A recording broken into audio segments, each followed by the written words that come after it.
بسم اللہ الرحمن الرحیم۔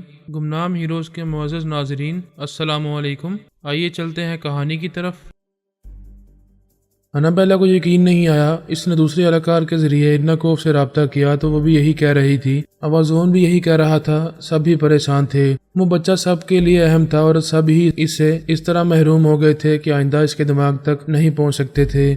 کبھی معلوم نہیں کر سکتے تھے کہ وہ ایک بچہ اس ادارے کے باہر آئے گا یا نہیں، اور باہر آنے کے بعد ان کے ہاتھ لگے گا یا نہیں۔ انابیلا شکست خوردہ انداز میں ایک صوفے پر بیٹھ کر سر جھکا کر سوچنے لگی، کیا واقعی اسے بابا صاحب کے دائرے میں پہنچا دیا گیا ہے؟ کیا بدنام کے ذریعے انہیں یہ معلوم ہو جائے گا کہ اس نے بچے کو اغوا کیا تھا اور اسے چوری چھپے کہیں لے جا رہی تھی؟ کبریا دوسرے صوفے پر سر جھکائے بیٹھا ہوا تھا۔ خیال خوانی کے ذریعے سونیا کے پاس پہنچ گیا تھا۔ وہ کہہ رہی تھی، بیٹے ظاہر نہ ہونے دینا کہ تم کبریا ہو اور اس کا تعاقب کرتے رہے ہو۔ وہ تم پر تمیمی عمل کر چکی ہے اور تمہیں اپنا معمول اور تابعدار سمجھ رہی ہے۔ تم اس کے ساتھ اسرائیل جاؤ، وہ وہاں حکومت کرے گی اور تم اس کے سر پر مسلط رہا کرو گے۔ ٹھیک ہے مما، میں یہی کروں گا۔ وہ اپنی دانست میں مجھے اپنا غلام بنا چکی ہے، میں موقع پا کر اسے اپنا معمول اور تابعدار بنا لوں گا۔ سونیا نے کہا، اس ہوٹل کا فون نمبر بتاؤ۔ کبریا نے وہاں کا نمبر بتایا، پھر دماغی طور پر حاضر ہو گیا۔ تھوڑی دیر بعد فون کی گھنٹی بجنے لگی۔ انابیلا نے چونک کر فون کی طرف دیکھا، پھر ناگواری سے کہا، پتہ نہیں کس کا فون ہے، تم اٹینڈ کرو۔ کبریا نے اٹھ کر ریسیور اٹھایا، پھر کان سے لگا کر دوسری طرف سے سونیا کی آواز سنی۔ اس کے بعد کہا، میں صاحبہ، کوئی میڈم سونیا ہے، آپ سے بات کرنا چاہتی ہیں۔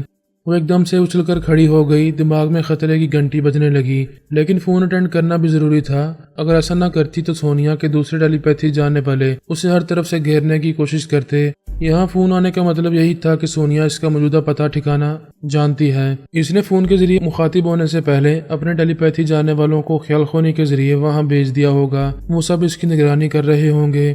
مضرا سہمے ہوئے انداز میں آہستہ آہستہ چلتے ہوئے ٹیلی فون کے پاس آئی، پھر کبریا سے ریسیور لے کر اسے کان سے لگایا، دھیمی آواز میں بولی، ہیلو، میں بول رہی ہوں۔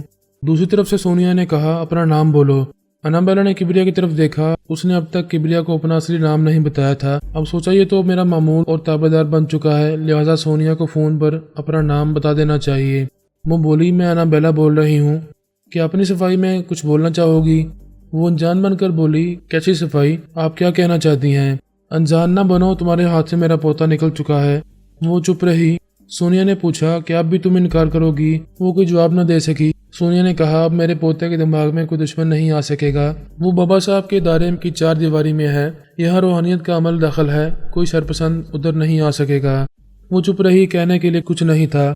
سونیا نے کہا، اب سے پہلے تم نے مجھے بہت بڑا دھوکہ دیا تھا۔ آوازون کو چپ چاپ میرے دماغ میں لے آئی تھی، میں نے تمہاری وہ غلطی معاف کر دی تھی۔ دوسری بار تم نے مجھے زبردست مکاری دکھائی، میرے پوتے کو اغوا کر کے تل ابیب لیے جا رہی تھی۔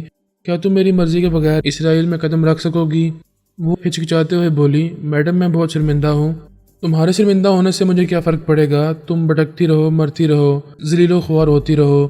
وہ ایک گہری سانس لے کر بولی، میں پہلے ہی سمجھ گئی تھی کہ جب آپ کو میرا یہاں کا فون نمبر معلوم ہو چکا ہے تو آپ کی ٹیلی پیتھی جاننے والے خیال خوانی کے ذریعے یہاں اپنے اہلکار بنا چکے ہوں گے۔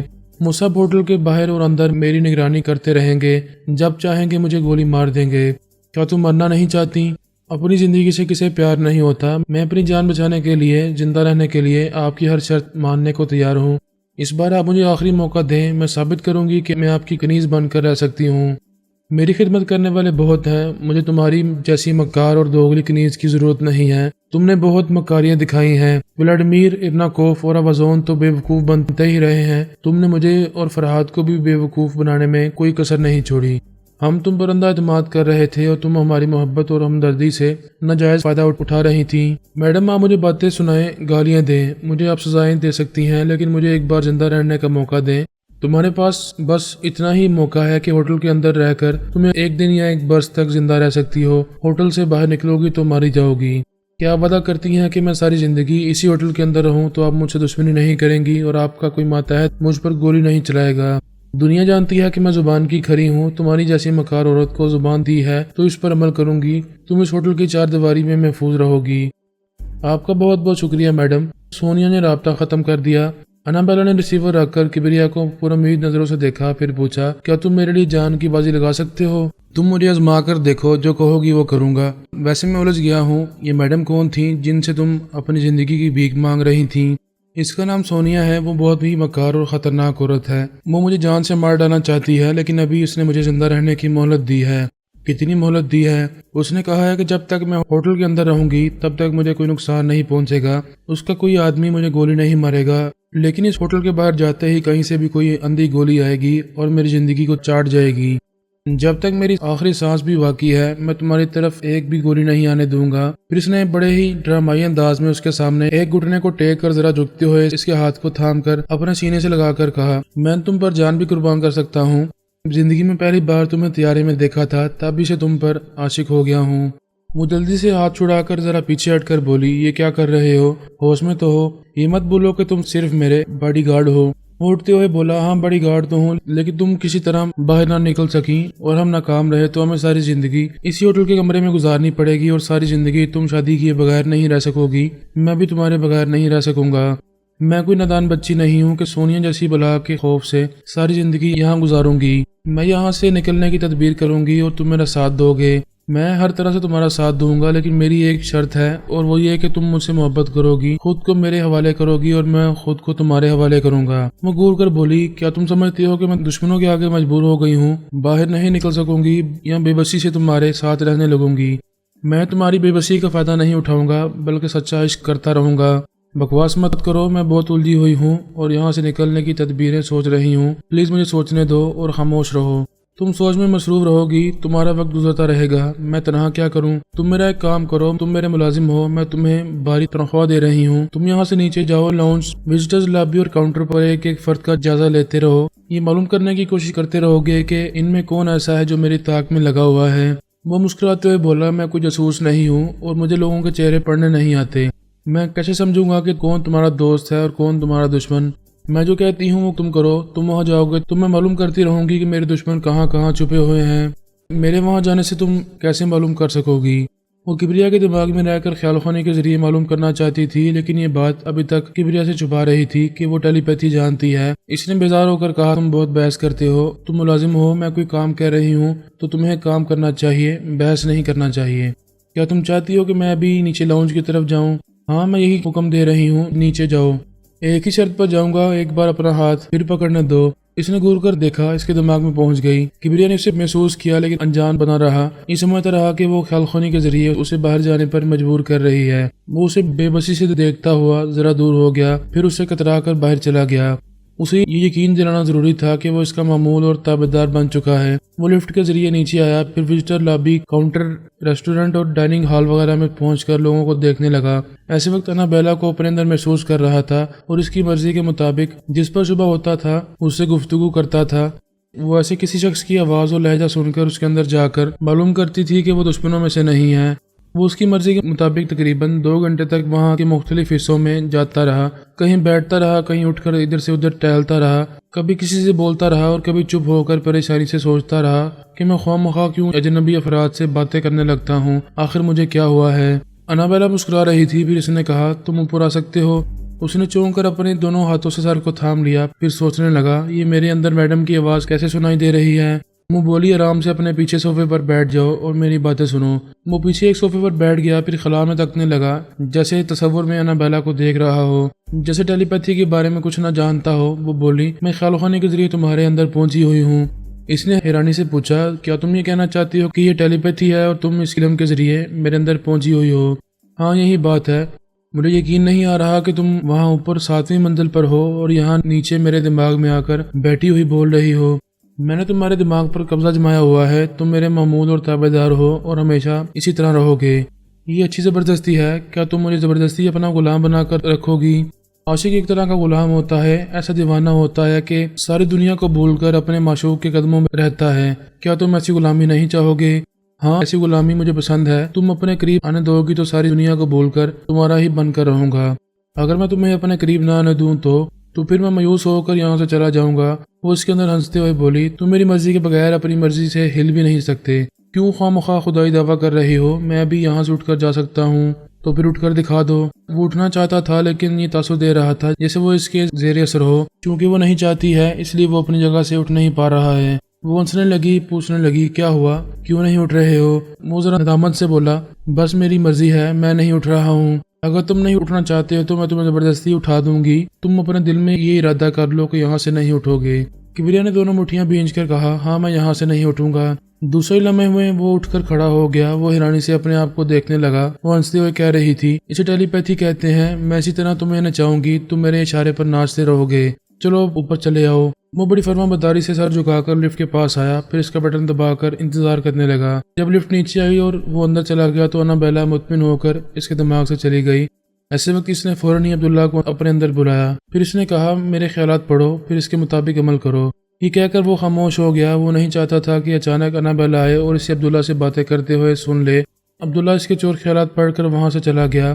وہ کبریا کے دماغ سے نکل کر ٹیلی فون کے ذریعے مختلف افراد تک پہنچتا رہا، پھر ایک پہلوان نما شخص کے اندر پہنچ کر اس کے دماغ پر قبضہ جما کر انابیلا کے دروازے پر لے آیا۔ وہاں دروازے کے پاس کبریا بھی کھڑا ہوا تھا۔ اس نے دستک دی۔ اندر سے انابیلا نے پوچھا، کون ہے؟ کبریا نے کہا، میں ہوں، دروازہ کھولو۔ وہ خیال خونی کے ذریعے کبریا کے اندر آئی، اسے دروازے کے پاس کھڑا ہوا پایا، پھر مطمئن ہو کر دروازے کے پاس آ کر اسے اندر سے کھولا۔ دروازہ کھلتا ہی ایک پہلوان نما شخص کو دیکھا۔ اس شخص نے اچانک کبریا کے منہ پر گونسا مارا، وہ لڑکھڑا کر نیچے جا کر گر پڑا۔ پھر اس نے اندر آ کر دروازے کو بند کر دیا۔ ہنستے ہوئے بولا، میری جان، تم تو بہت ہی حسین ہو، میں نے تمہیں کاؤنٹر پر دیکھا تھا، تبھی سے تمہارے پیچھے پڑا ہوا ہوں۔ انابیلا اس کی آواز سنتے ہی دماغ میں پہنچ کر زلزلہ پیدا کرنا چاہتی تھی، لیکن اس کے دماغ پر عبداللہ نے قبضہ جما رکھا تھا، اس لیے اس پر اثر انداز نہیں ہو سکتی تھی۔ ناکام ہو کر پیچھے ہٹ گئی اور اپنی خیال خونی کے ذریعے بولی، تم کہاں ہو؟ یہاں آؤ، جلدی آؤ۔ کبریا فرش پر گرا ہوا تھا اور کہہ رہا تھا، فکر نہ کرو، اس بدماش نے دھوکے سے مجھے مارا ہے، میں ابھی آ کر اس کی خبر لیتا ہوں، تم دروازہ کھولو۔ وہ پہاڑ جیسا شخص اس کے سامنے کھڑا ہوا تھا۔ انابیلا ادھر نہیں جا سکتی تھی۔ اس نے کہا، سامنے سے ہٹو، مجھے جانے دو۔ وہ بولا، کیا میرا دماغ خراب ہوا ہے جو میں تمہیں دروازے تک جانے دوں گا؟ یہ کہہ کر اس نے دونوں ہاتھوں سے اس کے بازوؤں کو پکڑ لیا، پھر جکڑ لیا۔ وہ خود کو چھڑانے کے لیے جدوجہد کرنے لگی، چیخنا چاہتی تھی۔ اس نے منہ پر ہاتھ رکھ دیا، پھر ایک ہاتھ سے گردن دبوچ کر اس کے سر کو قریبی دیوار سے ٹکرا دیا۔ اس کے حلق سے ایک چیخ نکلی، آنکھوں کے سامنے اندھیرا چھا گیا، سر چکرانے لگا۔ کبریا نے اس کے اندر پہنچ کر اس کے سر کو ذرا اور چکر دیا، وہ فرش پر گر پڑی۔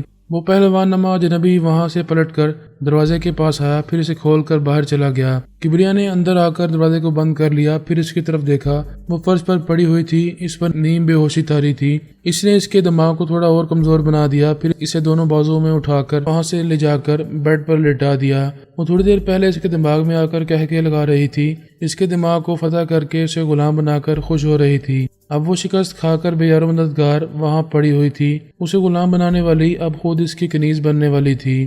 جب اسے رفتہ رفتہ ہوش آنے لگا تو اس نے آنکھیں کھول کر کبریا کو دیکھا، پھر پریشان ہو کر کہا، یہ میرے ساتھ کیا ہو گیا ہے؟ یہ کون آیا تھا؟ جو بھی آیا تھا، خدا کا شکر کرو کہ تمہاری عزت بھی بچ گئی اور جان بھی۔ کمرے کا دروازہ اندر سے لاک تھا، میں نے ایک تار کے ذریعے دروازے کو کھولا، پھر یہاں آ کر اس پہلوان کی ایسی پٹائی کی کہ وہ لہو لہان ہو گیا، پھر یہاں سے بھاگ گیا۔ اگر تم بے ہوش نہ ہوتی تو میں اس کا پیچھا کرتا۔ وہ محبت سے اس کا ہاتھ تھام کر بولی، تمہارا بہت بہت شکریہ، میرے دل میں ایک اندیشہ پیدا ہو رہا ہے۔ اس نے انجان بن کر پوچھا، کیسا اندیشہ؟ وہ بولی، سونیا کی ٹیلی پیتھی جاننے والوں نے مجھ پر حملہ کیا ہوگا، انہوں نے میرے دماغ کو کمزور بنا دیا ہے، وہ کسی وقت بھی آ کر مجھ پر تنویمی عمل کر سکتے ہیں، مجھے اپنا معمول اور تابعدار بنا سکتے ہیں۔ وہ بولا، میں یہ تنویمی عمل اور ٹیلی پیتھی کے بارے میں کچھ نہیں جانتا، بس اتنا جانتا ہوں کہ مجھے تمہاری حفاظت کرنی ہے، فکر نہ کرو، یہاں کوئی نہیں آئے گا، میں نے دروازے کو اندر سے بند کر دیا ہے۔ وہ بولی، تم سمجھتے کیوں نہیں؟ دروازہ بند کرنے کے باوجود ٹیلی پیتھی جانے والے اندر چلے آتے ہیں۔ تم اتنی دیر سے باتیں کر رہی ہو کہ اپنے اندر کسی کو محسوس کر رہی ہو؟ وہ انکار میں سر ہلا کر بولی، نہیں، میں کسی کو محسوس نہیں کر رہی، اور نہ ہی کوئی مجھے زبردستی سلانے اور مجھ پر عمل کرنے کی کوشش کر رہا ہے۔ تو پھر پریشان کیوں ہو رہی ہو؟ جہاں تک تمہیں سلانے کا تعلق ہے تو کوئی تمہیں نہیں سلائے گا، تم اپنی مرضی سے سو جاؤ، اس طرح تمہیں ذہنی طور پر کچھ سکون حاصل ہوگا۔ ہاں، میں آنکھیں بند کرنا چاہتی ہوں، اگر کوئی گڑبڑ ہوگی تو فوراً آنکھیں کھول دوں گی۔ اس نے آنکھیں بند کر لیں، بڑی توجہ سے سوچنے لگی کہ کوئی اس کے اندر موجود ہے یا نہیں، اور اگر ہے تو کیا چھپا ہوا ہے، اور کیا وہ آہستہ آہستہ ٹیلی پیتھی کے ذریعے تھپک تھپک کر سلانا چاہتا ہے۔ وہ ایسی کوئی بات محسوس نہیں کر رہی تھی اور مطمئن ہو رہی تھی۔ پھر رفتہ رفتہ اسے نیند آ گئی۔ تب کبریا نے اس کے خوابیدہ ذہن کو اپنے قبضے میں لے کر اس پر تنویمی عمل کرنا شروع کر دیا۔ دوسری طرف پورس نے اپنے اندر بے چینی محسوس کی۔ یہ سمجھ گیا کہ شیوانی اسے آئینے میں دیکھ رہی ہے۔ اب وہ اپنی جیب میں ایک چھوٹا سا آئینہ رکھنے لگا تھا۔ اس نے جیب سے آئینہ نکال کر اس کو دیکھا تو شیوانی دکھائی دینے لگی۔ اس نے کہا میں تمہارا انتظار کر رہا تھا، یہ جانتا تھا کہ تم مجھ سے ضرور رابطہ کرو گی۔ پچھلی بار تم نے دعویٰ کیا تھا کہ تم بہت جلد عدنان کو حاصل کر لو گی، اور وہ تانترک مہاراج بہت زبردست اور خطرناک جادوگر بھی ہے اور بہت زبردست ٹیلی پیتھی جانے والا بھی۔ ہاں ایسا ہے، میں مہاراج کے ذریعے بہت جلد اپنے بیٹے عدنان کو حاصل کرنے والی ہوں۔ اس نے طنزیہ لہجے میں پوچھا تمہارا وہ بہت جلد کب تک آئے گا؟ تم تانا کیوں دے رہے ہو؟ کیا مجھے کمزور سمجھ رہے ہو اور یہ سوچ رہے ہو کہ میں اپنے بیٹے کو حاصل نہیں کر پاؤں گی؟ چنڈال جوگیا ٹیلی پیتھی کے ذریعے تمہاری مدد کیا کرتا ہے، اس سے کہو میرے دماغ میں آئے، میں اس سے باتیں کرنا چاہتا ہوں۔ وہ سوچ میں پڑ گئی، پھر ہچکچاتے ہوئے بولی وہ اس وقت ایک معاملے میں بہت مصروف ہے۔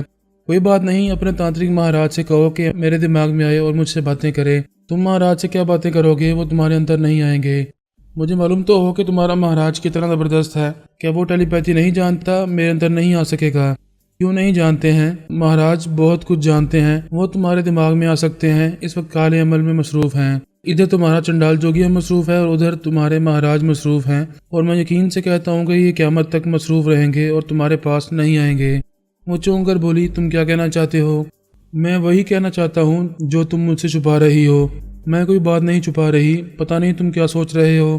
تمہاری بے بسی اور کمزوری پر افسوس ہو رہا ہے اور ہنسی بھی آ رہی ہے۔ مجھے خوش ہونا چاہیے کہ تمہارا غرور ختم ہو چکا ہے۔ میرے پاپا نے تمہارے تانترک مہاراج اور چنڈال جوگیا کو ہمیشہ کے لیے جہنم میں پہنچا دیا۔ اس نے بے یقینی سے آئینے میں پورس کو دیکھا، پھر کہا نہیں تم جھوٹ بول رہے ہو۔ اگر میں جھوٹ بول رہا ہوں تو کیا پچھلے 24 گھنٹوں سے تم سے کسی نے بھی دماغی رابطہ کیا ہے؟ وہ چپ رہی، کوئی جواب نہ دے سکی۔ اور اس نے کہا تمہاری اطلاع کے لیے یہ بھی کہہ دوں کہ میرا بیٹا عدنان بابا صاحب کے دائرے میں پہنچ چکا ہے، اب کوئی اس کے دماغ میں نہیں پہنچ سکے گا۔ تم آئینے میں بھی اسے نہیں دیکھ سکو گی، کوشش کر کے دیکھ لو۔ وہ گمسم سی تھی، سوچ میں پڑ گئی، کیا یہ سچ ہے؟ تم کہہ رہی تھی کہ تانترک مہاراج بہت زبردست ہے، خطرناک ہے، لیکن یہ بھول گئی کہ میرے پاپا بہت خطرناک اور زبردست ہیں۔ انہوں نے ایک ہی رات میں دونوں زبردست جادوگروں اور ٹیلی پیتھی جاننے والوں کو خاک میں ملا دیا ہے۔ اب تمہارا کیا بنے گا؟ کس کے پاس جاؤ گی؟ کس سے مدد مانگو گی؟ اس کی آنکھیں بھیگ رہی تھیں، وہ ممتا بھرے لہجے میں بولی مجھے یقین نہیں آ رہا ہے کہ میرا بیٹا مجھے نہیں ملے گا اور بابا صاحب کے دائرے میں رہا کرے گا۔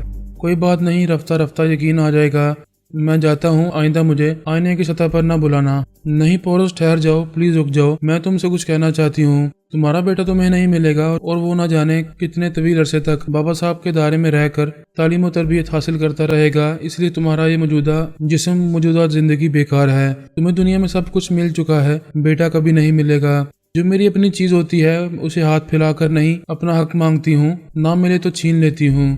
رسی جل گئی مگر بل نہیں گئے، ابھی چھین لینے کی باتیں کر رہی ہو، کیا کر لو گی یہ بتاؤ؟ میں ابھی نہیں جانتی کہ میں کیا کر سکوں گی، لیکن جب تک میری سانس باقی ہے میں اپنے بیٹے کے لیے لڑتی رہوں گی۔ ایسی تدبیریں کروں گی کہ بابا صاحب کے ادارے والے مجبور ہو جائیں گے، وہاں کا دروازہ میرے لیے کھول دیں گے یا میرے بیٹے کو میری آغوش میں پہنچا دیں گے۔ دنیا کی سب سے طاقتور ہستی ماں کی ہوتی ہے۔ اپنے زبردست باپ سے کہہ دینا کہ وہ ساری دنیا کے پہاڑوں سے ٹکرائے لیکن ایک ماں سے نہ ٹکرائے، ورنہ ریزہ ریزہ ہو جائے گا، پھر اپنے کسی ریزے سے پہچانا نہیں جائے گا کہ یہ وہی ناقابل شکست فرہادری تیمور ہے۔ اور اس نے کہا ہمارے بزرگوں نے سمجھایا ہے کہ ہم کبھی چیونٹی کو بھی کمزور نہ سمجھیں، لہٰذا میں تمہیں کبھی کمزور نہیں سمجھوں گا۔ تم جو کرنا چاہتی ہو کرتی رہو، ابھی گرج رہی ہو، جب برسو گی تو دیکھا جائے گا۔ میں جا رہا ہوں، خواہ مخواہ مجھ سے رابطہ کرو گی تو کچھ حاصل نہیں ہوگا۔ یہ کہہ کر وہ آئینے کے پاس سے ہٹ گیا، ادھر شیوانی کے آئینے کی سطح سے گم ہو گیا۔ وہ گمسم سی کھڑی تھی، لگ رہا تھا اندر سے پوری طرح ٹوٹ چکی ہے اور اب ابھرنے کا امکان نہیں رہا۔ وہ کتنی ہی نا امیدی مایوسی ہو، وہ اپنے بیٹے کے حصول سے باز نہیں آنے والی تھی، سوچ رہی تھی کہ کوئی نہ کوئی راستہ نکالنا ہوگا۔ ایسا کبھی نہیں ہوتا کہ ہر طرف سے راستے بند ہو جائیں، ایسا صرف اسی وقت ہوتا ہے جب موت آتی ہے اور راستے بند ہو جاتے ہیں، تب صرف موت کی طرف جانا ہوتا ہے، اور ایسا وقت شیوانی کے لیے نہیں آیا تھا۔